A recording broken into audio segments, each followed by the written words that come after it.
question, thank you so much, Agha Ikra from DND News Agency. My question is to DG ISPR. So, yesterday and even today, you have with the facts and figures and with audios, you shared how Indian Army, not the intelligence agency, the Indian Army is involved in cross-border terrorism in Pakistan.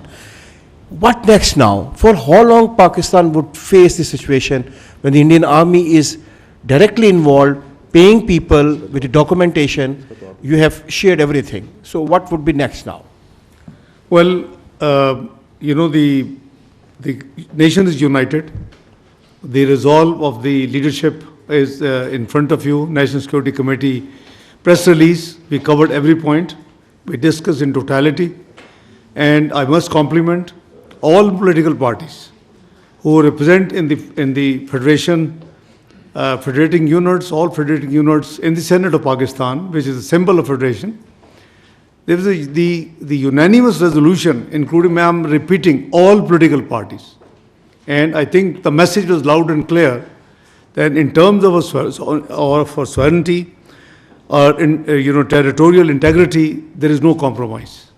And we are one, united, and with clear resolve that if any provocation takes place, then, don't blame us. And this is the message we have given while, communicating with world leaders in the last few days. Thank you. And Ms. Sumera, just to add with reference to the evidence that you talked, this evidence is credible, it is verifiable for any transparent, independent inquiry by any investigators. And Pakistan will take up this case, is taking up and will continue to take up this case of this state-sponsored and abetted terrorism with all forums, including the international community. Thank you very much, spokesperson. This is Sumaira Khan from Sama Television. Sir, I have a two-pronged question. One is from the respected DG and the other is posing at Deputy Prime Minister and Foreign Minister. DG, if we talk about kinetic measures, we are right now engaged significantly eastern border and western border as well. So the terrorist might be thinking, terrorist who's operating right now significantly from across the border, if you talk about Afghanistan, I'm forced to name this country as well right now. So what is our situation? Are we stretching our army at two borders? What's our strategy to deal with this two-pronged kinetic strategy? And Foreign Minister, I'm seeing you discussing the entire situation with a lot of world leaders, and you have been day in, day out, you are speaking to them. But to my shock and wonder, I did not see any statement from any country that is condemning that India is not presenting substantial evidence of Pahalgam attack. And yes, they are offering their condolences to the victims, we do. But where is the demand for evidence from India, and what forums exactly we are seeking to put up this question? And as DG has highlighted, that state-sponsored terrorism from India, what exactly we are going to do about it? Thank you so much. I'll answer the second half. Pakistan Army and Pakistan Armed Forces and law enforcement, we are a battle-hardened army.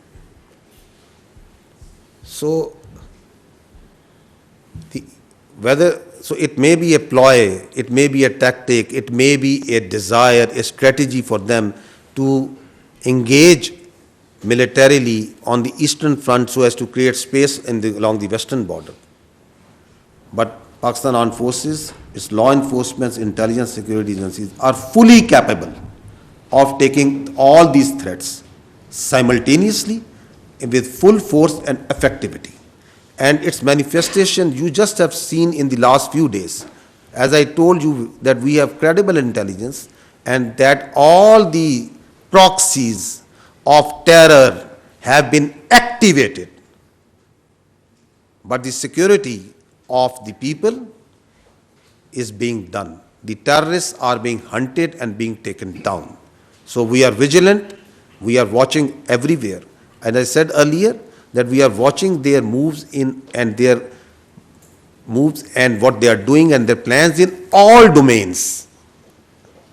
So whether they are in the domain of counter-terrorism, non-kinetic, information operations, other domains, air, ground, sea, everywhere, and appropriate countermeasures are being taken, are in place, and there will be defeating and decisive responses. The second question, you see the reaction of the diplomatic world is always incident specific. The incident is Pahalgam. So that would be out of context what you expect, that why they are not condemning India.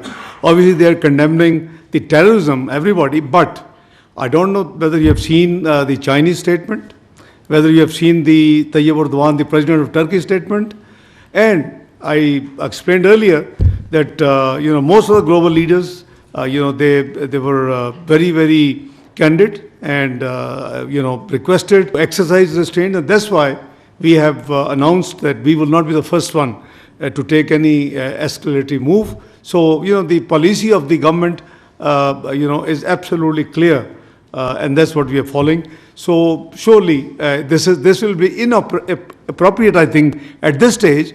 They haven't seen all this evidence, number one.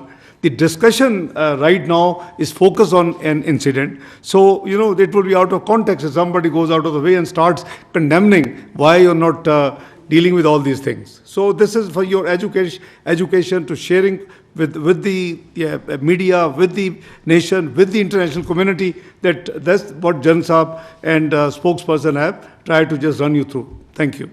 Khalid sir.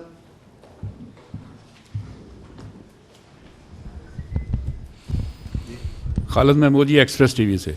General साहब, एक technical सा सवाल है कि जो दोनों मालिक के दरमियान साइबर और इलेक्ट्रॉनिक वारफेयर में जो कंपैरिजन है, पाकिस्तान वहाँ पे कहाँ खड़ा है? और दूसरा मेरा सवाल है डिप्टी प्राइम मिनिस्टर साहब से कि इंडियन मीडिया जो है वो अभी से जो लास्ट ऑप्शन है उसको इस्तेमाल करने की बातें कर रहा है। क्या ऐसा कोई मुमकिन है या ऐसा कोई खदशा जाहिर किया जा रहा है कि पाकिस्तान भी वो लास्ट ऑप्शन इस्तेमाल कर सकता है? Let me, before General Saab adds on, as for the warfare comparison is concerned, I think the conventional warfare comparison is over on 28th of May 1998. You are a nuclear power, and so is India. Again, at that time, we were not the first one. They, exploded 5 devices. There was a lot of, offers from the world leaders, including President Clinton and many others. And Pakistan leadership, Mr. Muhammad Nawaz Sharif was the Prime Minister of Pakistan. We accompanied on 28th of May in NDC, where General Jagir Kramal gave a briefing. What you asked, comparative warfare. So the decision was we have to go and respond to represent the sentiments of the nation as well. So number one, so you are a nuclear power and you are recognized as a missile power as well. So no worries at all. Warfare is very much there, but when you say last option, if you are referring to the nuclear option, so obviously there is a national command authority in place in Pakistan, like all the countries who are nuclear, and it is their domain that in such eventuality that national command authority would meet, where again Prime Minister and the leadership of Prime Minister Shahbaz Sharif, the both civil and military leadership who are the members of